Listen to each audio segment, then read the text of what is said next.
Erwan Lanuzel, entraîneur de l'Aviron Bayonnais, c'est vraiment un très très bon résultat pour vous que cette victoire en fin de match. Ouais, on a fait un match cohérent tactiquement et techniquement, même si c'est difficile sur une surface bizarre, sur un synthétique. Donc voilà, de jouer un dimanche après-midi sur une surface délicate comme le synthétique, c'est des bons points de prix.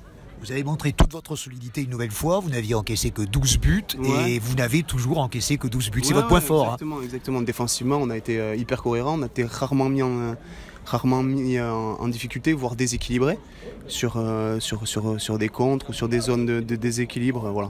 C'est un tournant du championnat, vous êtes à 4 journées de la fin, vous avez 3 points d'avance sur les Girondins, plus rien ne vous arrête désormais? Non, mais il reste 4 points, 12 points à prendre, donc le championnat est encore loin et ça sera encore délicat. Quel est le prochain adversaire? La réception de Choré, qui joue le maintien. Ça sera très compliqué, je ne sais pas. Exactement, très, très compliqué. Félicitations, merci pour votre sympathie. Merci, pas de souci. On peut mettre à 3. Antoine Vergès, c'est décevant sans doute parce que vous teniez bien ce match nul qui aurait arrangé Arla, qui aurait aussi arrangé les Bayonnais, puis finalement, faute de défense et puis perte du match à 8 minutes de la fin. Plus que faute de défense, grosse faute individuelle qui est assez incompréhensible. C'est comme ça, c'est partie du foot, mais c'est dommage parce que on voulait ce point face au leader. On a quand même fait une belle partie, même si ils ont plus d'actions quand même concrètes que nous, mais dans l'ensemble on fait un bon match. Vous n'êtes jamais véritablement en danger par moment, mais vous tenez bien cette équipe bayonnaise. Nous on voulait rivaliser avec cette équipe-là, montrer que sur un match on n'était pas hors de portée. Et c'est ce qu'on a fait. Et, il a fallu une grosse erreur vraiment abusive pour leur libérer le match, mais on était dans le coup. Je suis content du match des gars. Vous remettez quand même un petit peu la pression avec 2 matchs difficiles contre des adversaires directs. Enfin, Cos, je pense qu'ils sont déjà relégués, mais Poitiers, c'est pas le cas. Cos, ils ne sont pas relégués encore officiellement, c'est Fétia, mais après, là on va jouer Cos, on joue Poitiers, Lège, Bressuire, tous ceux qui sont avec nous. C'est pas la fin. Depuis le début, je dis que ça va être dur jusqu'à la fin, dur pour tout le monde. On aurait voulu prendre un point pour continuer à avancer et se mettre vite à l'abri. Bon, c'est pas encore le cas, je suis pas au courant des autres résultats, ce que fait Lège ou pas. 0-0. Ils ont fait 0-0. Donc voilà, on va continuer en essayant de battre Cause. Merci beaucoup, merci. Ok, merci. Allez, à bientôt.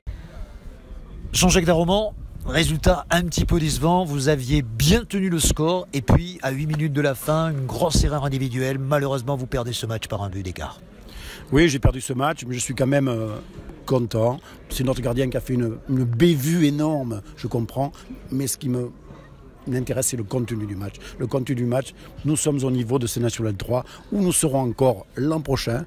Moi, j'en suis persuadé, même si mathématiquement, ce n'est pas encore fait, je suis persuadé de ça. Et donc, il me reste maintenant à garder mes joueurs pour l'an prochain parce que nous avons un groupe magnifique, un groupe énorme et on fera encore du beau jeu parce que ce qu'on voit c'est du beau jeu parce que Bayonne c'est pas rien, c'est quand même une grosse équipe, une grande équipe. Ils n'étaient pas premiers pour rien, ou ils sont premiers ex aequo, je crois encore avec les Girondins de Bordeaux. Ils ont 3 points d'avance ce soir. Ah oui, c'est vrai parce qu'ils ont gagné, pardon. Je ne veux pas le croire. Alors donc voilà. 3 points d'avance et puis ils ont pris une belle option sur la montée. Écoutez, on va vous souhaiter bonne chance pour la fin. Vous avez 4 matchs extrêmement difficiles, à commencer par le prochain à Cause. Oui, à Cause, on va encore les gagner. On va gagner là-bas, bien sûr.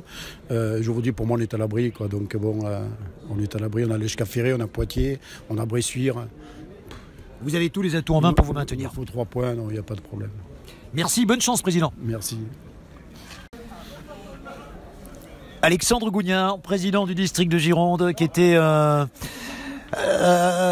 observateur attentif de ce match, comme il en a l'habitude, match un petit peu au sommet de ce championnat de National 3. Alors qu'est-ce que vous avez apprécié le plus dans cette rencontre, Alexandre ?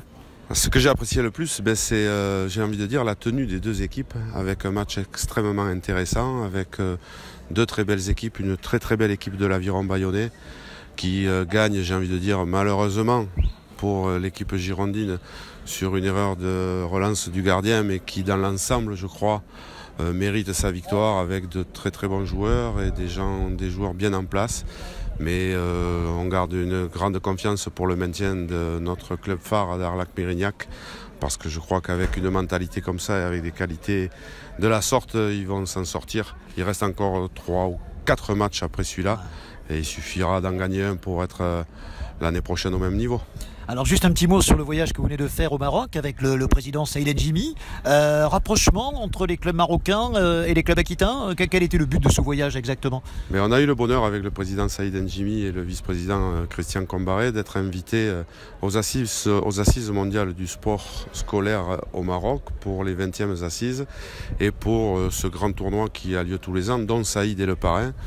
Et nous avons, j'ai envie de dire, noué des contacts très intéressants avec le consul de France au Maroc, avec de nombreuses personnalités. Et effectivement, un des objectifs, c'est un rapprochement du sport scolaire au Maroc et du sport scolaire, notamment en Gironde et en Ligue de football Nouvelle-Aquitaine, parce que je trouve que l'ouverture d'esprit vient de là et on a beaucoup à apprendre d'aller voir un peu au-delà des frontières comment on est organisé là-bas et quand on revient, on se sent encore plus fort.